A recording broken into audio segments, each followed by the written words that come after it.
Well, as mentioned by my co-host, the events of last week Friday, there were multiple bomb threats across various schools here in Trinidad and Tobago. 64 in total were affected. 55 schools in TNT were evacuated, and all 9 in Tobago actually were evacuated as well. Now, the Ministry of Education held a press conference, of which we will get into later on, but the response from the Trans-Tobago Police Service, well, that is under question.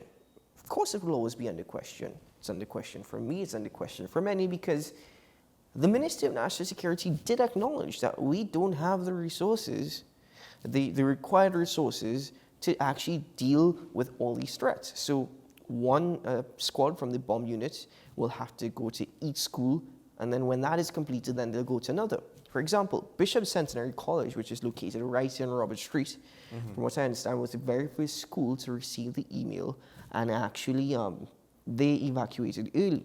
But from early that morning up until about 3 o'clock in the afternoon here, they closed up the street, out of an abundance of precautions, of course. But I have so many questions. For example, are we adequately equipped or resourced our cybercrime unit to actually trace where the source of the email? Are we going to work with international partners? Are we prepared to deal with these threats? I think your first question there, that is different to the resources to deal with the actual physical threat or the physical nature of the potential threat. Because I'll be honest, and this is just my preliminary thoughts on it, I don't think TNT could really, truly ever afford to have enough bomb squad units to deal with 64 simultaneous bomb threats over 2 islands. It's just not practical, right? You're talking about, what, 24 teams to deal with a situation that we normally don't even need one team to deal with on a day-to-day basis. So it's not practical. The cybercrime aspect of it, on the other hand, to trace it, I think that should be something that we should have the capability, because just like you'll still want to have one bomb detection unit, bomb disposal unit, you'll still want to have the capability to deal with one incident.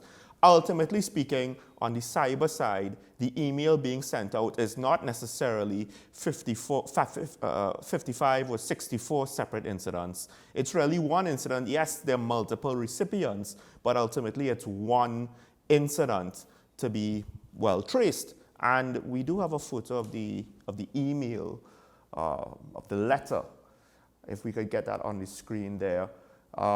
Reading it, it has interesting grammar,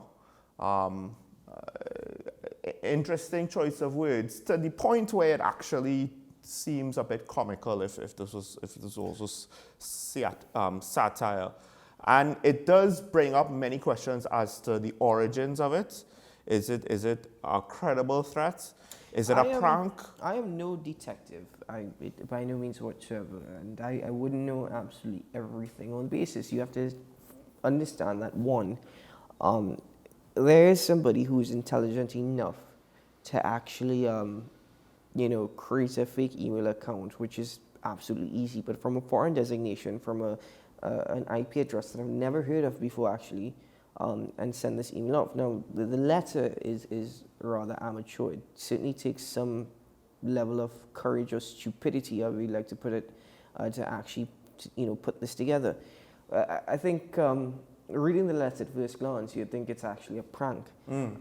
But like I said, in the world that we're living in right now, any ordinary criminal could type this. I think the thing is putting it together to send it off via the email. That's a completely different thing as compared to putting it together. For one, I think the two things that come to my mind, in the first instance, yes, we will never have enough resources to have multiple bomb squads. So the thing is it a distraction, or was it a distraction from something bigger? Because there's a possibility that I'm sending all these bomb threats out. People are saying it's because exams are coming up, and this is something that we've grown accustomed to. It's just us having to actually exercise certain procedures that are already in place, such as the evacuations of schools and all that. But to me, I think even though you'll never have all those resources, it's a distraction for something greater. That is one. Two, this only exposes something that we already knew, but it's an eye-opener, an even greater eye-opener.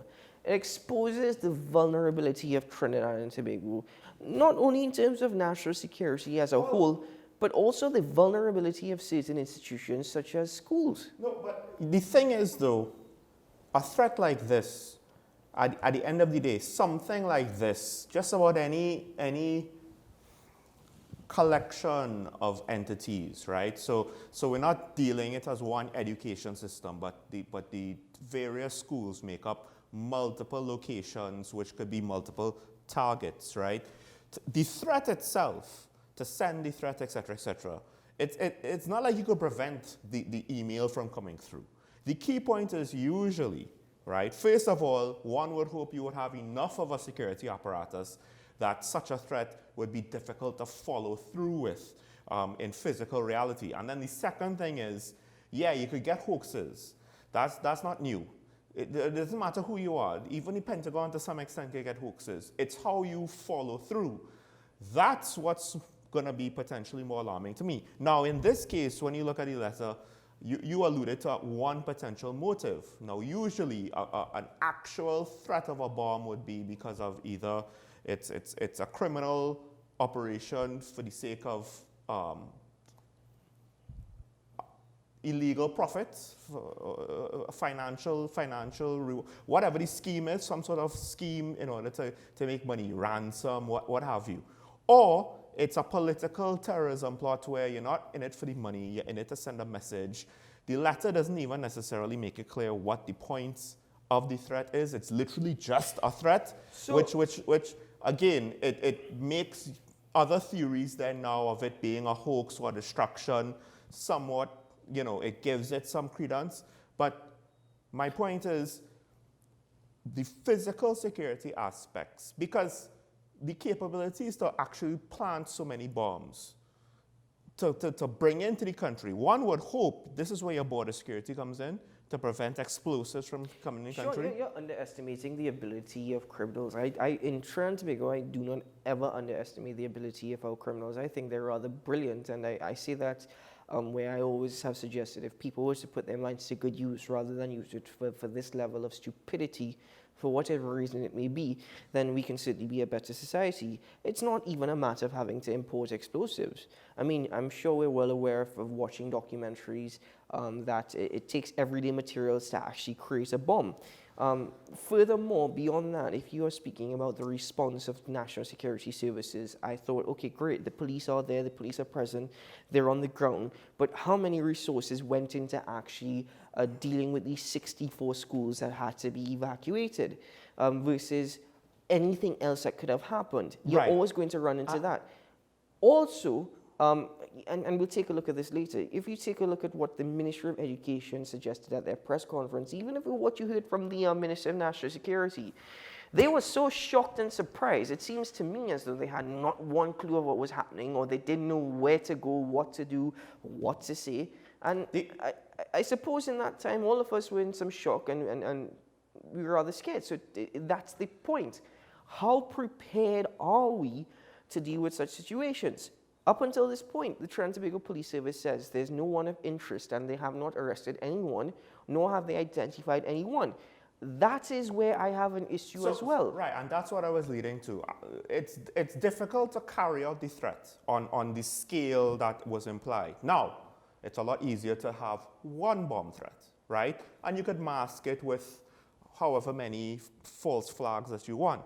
Part of it is what is the response with regards to the detection, you running down the email, because that's one of the main ways where you could try to figure out, who is involved, where is it coming from, why is it happening, and potentially which school might be the actual school that's in danger. Evacuating all the schools was the right call, but the follow-up to that, yes, we're not going to have 64 bomb squads, but we should at least have the capacity, as you were saying, to more or less clear the schools and make sure that it's not as though, because all we need is just one threat to be real. The disappointing thing, though, ultimately, because the nature of security preparation is when you don't when you've never had to face the threat before, there's a very, very, it's very much human nature to be complicit in the sense of, well, we don't have to worry about those things here, so we don't really put much effort into it. So the first time will always catch, when you have a situation like that, it'll just catch everybody off guard because they're never expecting it. But at the end of the day, cybercrime is still something whose capability, it's not just about bomb threats. It's about a whole host of various things. Not having enough of a capacity it's one thing if they said we trace the email to a dead end. There's no way, nobody could go any further. It's a complete dead end to try to find out who sent it. Fine, okay. If on a technical level it's impossible, fine. But I don't get that impression just yet that we've been able to run it down that far. I'm trying my best not to be extremely critical of the TTPS because I shouldn't act entirely surprised. Who knows? Maybe the cybercrime unit is just an office in the TTPS administration building with a sign printed saying cybercrime unit, and you just walk in and it's 2 people working there. Who knows? I think, furthermore, I am grateful. There's no disappointment for me. I am grateful that everyone, in the end, was absolutely safe. Everybody got out. There were no casualties. No one was injured, and thankfully that happened. The NPTA president, whom I spoke to this morning, Mr. Kevin David, says many of the schools actually were not updated or informed as to what was taking place in a timely manner. And he's also suggesting that many schools aren't aware of the proper procedures because it is not practiced enough. So that's another concern as it relates to the Ministry of Education, and they're dealing with schools to ensure that these checks are carried out. The Prime Minister responded.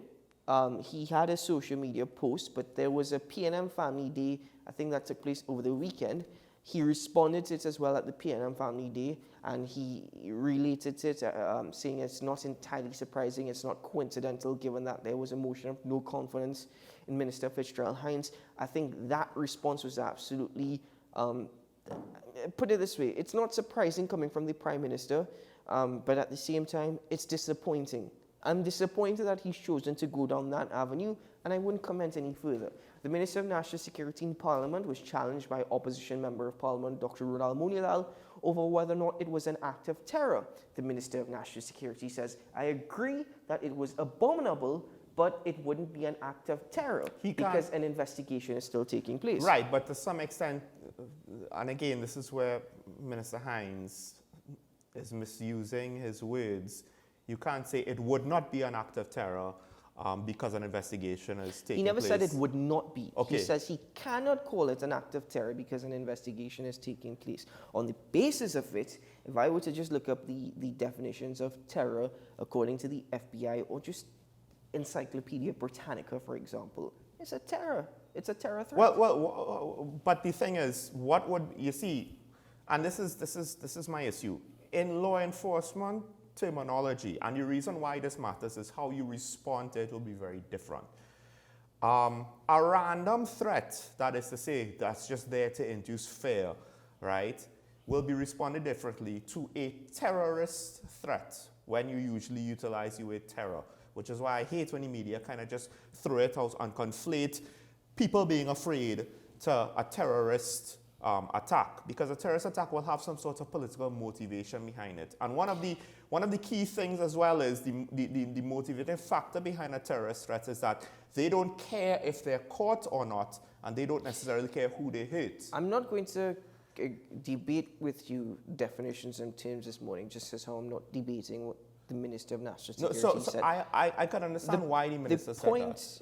The point is, respectfully, I disagree with you because you're looking at terror versus terrorist. You're even seeing political threats. It's not political, it's ideological, which are many factors. And furthermore, there's a difference between... In this regard, there's a difference between ideological there's a difference between a threat and there's a difference between an act. And even some lawyers, senior counsels have responded already saying that there are multiple charges, even under Anti-Terrorism Act. But beyond that, let me not get too caught up in that particular conversation. The point is, I am only hoping that we do not politicize this any further. And I think that the Commissioner of Police, while she's taken time to respond to allegations of a Tea Party, she needs to communicate more with the public. At this point, the TDPS, again, I'm reiterating and repeating myself, has not come out with any sort of positive findings or anything to make us feel more comfortable. There has been no leads in the investigation. And bear in mind, okay, yes, it's only been what, 2-3 days? It doesn't matter. No, I understand that. But with regards now, what if it was literally just school children playing a hoax? But that is what an investigation should do. Right, but would that be terrorism? And the very first thing, would it be this is the point. You are getting, and this is where I said, respectfully, I had to disagree with you. I am not going to get caught up in a debate that is nonsensical at this point, given the nature. Let the Trinidad and Tobago Police Service, according to the minister, he doesn't want to get caught up in terminology. Right, but how the police responds, right, it should be a full-out investigation regardless of where the end point is. But technically speaking, the minister is correct to say that he cannot definitively say if it's an act of terrorism, if it's a hoax, if it's a bomb threat for ransom. Those are different things. All three of those things are different things and necessitate a different response. If you go into a bomb threat for ransom thinking that it's terrorism, you might approach it the wrong way and either get somebody killed and or allow the criminals to escape because you're utilizing wrong procedure. So in that regard, I could appreciate him not wanting to state what it is. Regardless, you're correct in the sense of the investigative approach should be the same because you cannot assume that it is not a bomb threat. And this is where I think your criticisms of, well, the Prime Minister was at a family day and the Commissioner had, well, I think a Tea Party is coming up, or was it this weekend? You know what? It's coming up, and again, it's not her Tea Party. Whatever. Okay, right. Okay, well, if it's not right, but my point is, there's a potential crisis, right? Something that has not happened before potentially has now happened. It would be a lot more. We would have more confidence in the response if the leadership of the apparatus did not go about business as usual. Oh, it's fine, nothing to see here. Family day and tea parties. Well, here's the, I think, again, the Minister of National Security says the level of fear that was present on Friday has certainly calmed down. I think that works in favor because, yes, one caller has always suggested we shouldn't live in fear. We will always live in anxiety. We shouldn't live in fear. The issue is, to a certain degree, also seeing that on the part of the Minister of National Security permits him, in terms of there's an understanding that we're going to forget about this very shortly. So therefore, I don't really have to do much at this point rather than actually deal with a few questions or probably the scrutiny of the public, but it'll, fade away. Let's add one more element to this conversation of which we haven't touched on thus far. It's in a separate incident, but again, terror on school compounds. What happened at the Belmont Secondary School last week, Friday as well, with a health and safety officer encountering gunmen on the compound. Imagine this school is in close proximity to the Belmont police station. And he's encountering these gunmen. It is believed that they had just committed a crime and they were using the school as part of their escape. This is nonsense and appalling that it's spilling over into our compounds. We'll get into that when we get into the next segment, but I just wanted to say, I think part of the issue is it would be easy. Like, okay, you want to not induce panic, showing us that you're not afraid and business as usual, and we're not going to stop just because of what could end up being a hoax, right? Because we haven't actually seen any evidence of actual bombs being planted, etc., etc. It's hard to accept that when the uncertainty is why we're afraid. We didn't see an explosion, so we're not afraid about some bomb going off and harming our kids. The uncertainty, because this has never happened before, the uncertainty because the response is not necessarily giving us any sort of concrete answers, even if they're preliminary, even if they're at the initial stages, there's nothing for us to necessarily consider. It's preliminary because we have to ask ourselves, yes, it's difficult to guard against threats like this, right? Or to prevent these emails being sent out. But when you have a law enforcement apparatus that has a better detection rate than what we have, generally speaking, it discourages idiots from sending out emails that are hoaxes, right? Because again, you can get hit with a whole set of serious charges, as the lawyer said, whether or not it was your intention or not, because of the fact that you're playing with fire here, even if you just think, oh, it's an innocent joke or whatever nonsense it is. But we don't necessarily have the detection rate to dissuade people. I'm pretty sure, I could very well see with an investigation going on currently, people are saying, we're not going to be caught over this. We're just not. With an investigation it's hard for us to have confidence happening currently, could we even say it's a hoax? Well, no bomb exploded on Friday. But again, I am very concerned.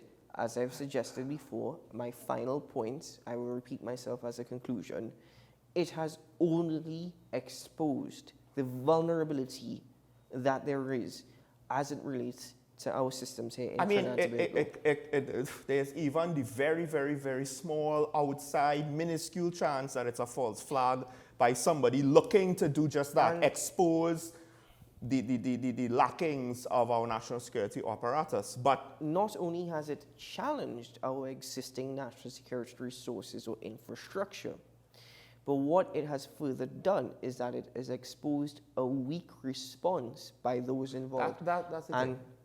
The criminals here in TNT have an understanding. Look, if a criminal feels confident enough or brave enough to issue such a threat to all these schools across Trinidad and Tobago, because from what I understand, some of the schools that were listed as per the media are not all. There were many others who actually were not including in the listing. But as I said, 64 schools in total evacuated. If a criminal feels confident or brave enough to actually issue such a threat, especially here in Trinidad and Tobago, then the criminals here in TNT have an understanding and recognize we can get away. It's unfortunate, it's scary, it's sad, but it is reality. I think the key is, it's not that they're brave enough to think that they could get away. It's just that they're complacent enough, and they have, to some extent, as funny as it sounds, every right to be complacent that they probably won't get caught. They take it for granted because look at our detection rate. For murders, actual violence being committed, it's 13%. Detecting is one thing. Apprehending suspects following such a thing is a completely You're not on a physical compound to deliver an email. You're not leaving physical evidence behind. Anyway,